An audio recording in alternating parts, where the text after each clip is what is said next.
ਤੈਰਾਕੀ ਧਰਤੀ ਵਿੱਚ ਵਿੰਗਾਰਾਂ ਨਾਲ ਫਸਲਾਂ ਕਟਾਉਣ ਦਾ ਰਿਵਾਜ ਅੱਜ ਵੀ ਮੌਜੂਦ। ਵਿੰਗਾਰ ਸਰਾਇਕੀ ਜ਼ਬਾਨ ਦਾ ਲਫ਼ਜ਼ है। इनका मतलब है जो बस्ती के लोग जमींदार या कहीं भी फसल को रल मिल के कपेंदे हैं।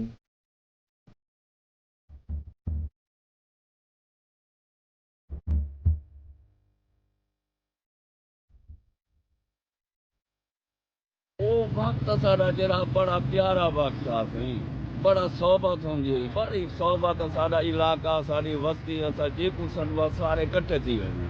ਪਹਿਲੂ ਇਹ ਦਸਾਇਆ ਵੈਂਦਾ ਹੈ ਜੋ ਫਲਾਂ ਦੀ ਜ਼ਮੀਨਦਾਰ ਦੀ ਕਣਕ ਦੀ ਕਟਾਈ ਹੋ ਸੀ ਤੇ ਵਿੰਗਾਰ ਦਿਓ ਵੱਲ ਹਰ ਘਰ ਚੋਂ ਦੂ ਦਾਤਰਿਆਂ ਮਤਲਬ ਦੂ ਜਾਂ ਇੱਕ ਬੰਦਾ ਵਿੰਗਾਰ ਕੀਤੇ ਸਵੇਰ ਨਾਲ ਦੱਸੇ ਗਏ ਰਕਬੇ 'ਚ ਪਹੁੰਚ ਵੈਂਦਾ ਹੈ। ਦੂਜੇ ਪਾਸੋਂ ਜਿੰਨਾ ਵੰਗਾਰ ਸਦੀ ਹੁੰਦੀ ਹੈ ਉਹ ਨਿਰਾਣ ਦਾ ਇੰਤਜ਼ਾਮ ਕਰਾਂਦੇ ਹਨ, ਜਿਹਦੇ ਤਨੂਰ ਦੀ ਰੋਟੀ ਸਮੇਤ ਸੱਚਾ ਘਿਓ, ਲੱਸੀ ਤੇ ਬੀਆ ਬਹੁਤ ਕੁਝ ਹੁੰਦਾ ਹੈ, ਲੇਕਿਨ ਉਹ ਖਾਲਿਸ ਹੁੰਦਾ ਹੈ। ਇਹ ਸ਼ਰਤ ਹੁੰਦੀ ਹੈ ਵਿੰਗਾਰ ਤੇ ਆਵਣ ਵਾਲਿਆਂ ਦੀ, ਤੇ ਇਹ ਵੀ ਸ਼ਰਤ ਹੁੰਦੀ ਹੈ ਕਿ ਰੱਜ ਕੇ ਖਾਸੂ ਤੇ ਮਰਜ਼ੀ ਦਾ ਖਾਸੂ। ਇਹਦੇ ਨਾਲ ਨਾਲ ਫਸਲ ਦੀ ਕਟਾਈ ਦੇ ਦੌਰਾਨ ਵਿੰਗਾਰ ਤੇ ਆਵਣ ਜ਼ਿੰਦਗੀ को अंजाय करन कीते ते थकेड़ा लावण कीते झूमर भी मरेंदे हैं ते रज के मरेंदे हैं।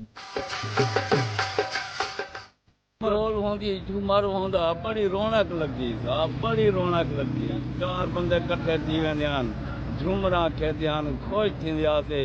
असां को वेल मिलदी, ढोल वगेंदे आसे, सारी रोटी बनदी। बड़ा माहौल, प्यारा माहौल आ। ਦੁਪਹਿਰੇ ਜਿਹੜੇ ਵੇਲੇ ਵਿੰਗਾਰੀ ਸਾਹ ਕੱਢਣ ਕੀਤੇ ਕਈ ਟਾਲੀ ਹੇਠ ਕਈ ਸਰੀਂ ਹੇਠ ਬਾਂਧੇ ਹਨ ਤੇ ਵਿੰਗਾਰ ਕੀਤੇ ਰੋਟੀ ਵਿੱਚ ਸੱਚੇ ਘਿਓ ਨਾਲ ਗੁੜ ਵੀ ਹੁੰਦਾ ਹੈ, ਉਹਦੀ ਚੱਸ ਕਹਿੰਦੇ ਹਨ। ਇੱਥਾਂ ਇਹ ਚੀਜ਼ ਦਾ ਜੋ ਖਿਆਲ ਰੱਖਿਆ ਵੈਂਦਾ ਹੈ ਜੋ ਕੋਈ ਸ਼ਾਇਦ ਥੋੜੀ ਨਾ ਥੀ।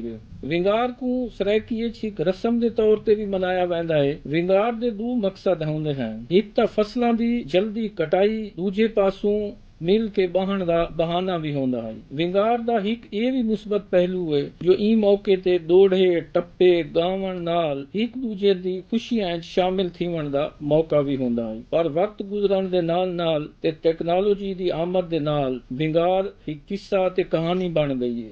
ਵਿੰਗਾਰ ਹੁਣ ਮੌਜੂਦ ਜ਼ਰੂਰ ਹੈ, ਲੇਕਿਨ ਉਹ ਸਤ੍ਹਾ ਤੇ ਕੋਈ ਨਹੀਂ ਜਿਹੜੀ ਕਿ ਅਸਾਂ ਮਾਜ਼ੀ 'ਚ ਦੇਤੇ ਆਸੇ।